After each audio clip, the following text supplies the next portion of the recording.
Assalamualaikum warahmatullahi wabarakatuh. Perkenalkan, nama saya Fandu Zakaria Firdaus, JGP Angkatan 6 dari SDN Kelakar-Rejo 1, Surabaya. Pada kesempatan kali ini, saya akan menyampaikan kesimpulan dan refleksi modul 1.1. Dasar pemikiran Ki Hajar Dewantara yang saya pelajari adalah 1. Pendidikan itu adalah tuntunan. Mendidik itu ibarat menuntun anak berjalan. Tugas kita mengarahkan dan menjaga anak agar tidak terjatuh. Anak memiliki potensi untuk bisa berjalan. Tugas kita sebagai penuntun saja, hanya sebagai among, seperti semboyan Ki Hajar Dewantara, yaitu ing ngarsa suntulodo, ing madya mangunkarsa, tutwuri handayani, di depan memberi teladan, di tengah memberi semangat, dan di belakang memberi dorongan.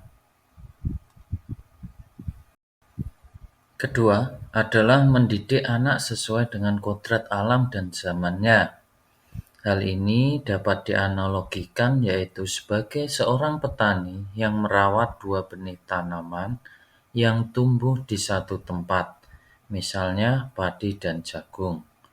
Petani harus bisa memberi perlakuan yang tepat untuk tumbuh kembang kedua tanaman tersebut. Jagung harus diberi perlakuan yang berbeda dengan perlakuan padi.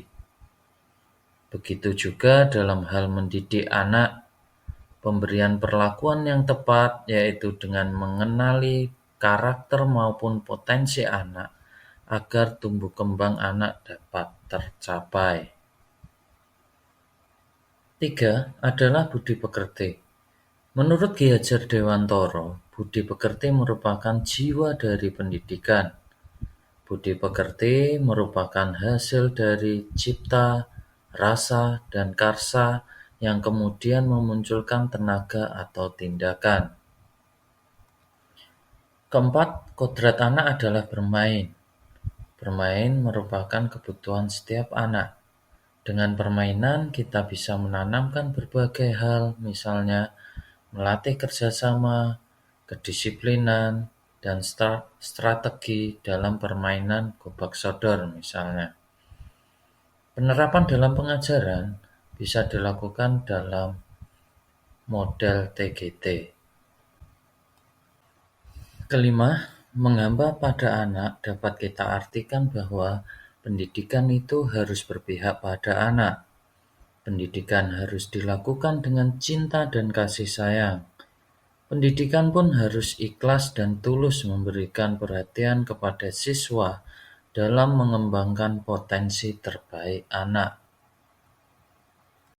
Asas Trikon yang merupakan prinsip untuk melakukan perubahan. Yang pertama, continue, yang diartikan pendidikan harus berkesinambungan. Yang kedua, konvergen, yaitu sumber bisa didapat dari mana saja. Ketiga adalah konsentris, yaitu pendidikan harus menghargai keragaman dan memerdekakan pembelajar. Bagian selanjutnya yaitu refleksi. 1. Apa yang Anda percaya tentang murid dan pembelajaran di kelas sebelum Anda mempelajari modul 1.1? 2. Apa yang berubah dari pemikiran atau perilaku Anda setelah mempelajari modul ini? 3. Apa yang dapat segera Anda terapkan lebih baik agar kelas Anda mencerminkan pemikiran Ki Hajar Dewantara? Sebelum mempelajari modul, saya berpikir bahwa anak adalah ibarat kertas kosong, dan pendidik berkuasa untuk menulisnya. Setelah mempelajari modul, saya mulai berpikir bahwa anak ibarat sebuah kertas yang sudah mempunyai tulisan samar, dan menjadi tugas seorang pendidik untuk menebalkan tulisan tersebut, tentunya menebalkan dengan yang baik.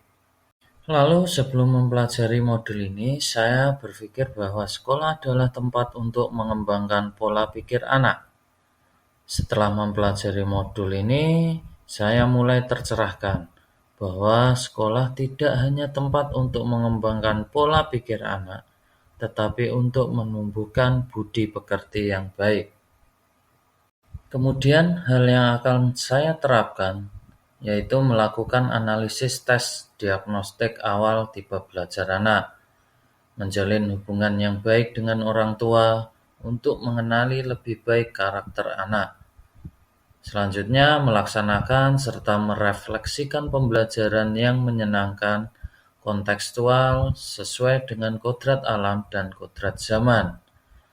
Kemudian melaksanakan pembelajaran yang lebih berpihak kepada anak, serta menanamkan nilai-nilai budi pekerti yang selalu memberikan teladan motivasi dan dukungan kepada peserta didik.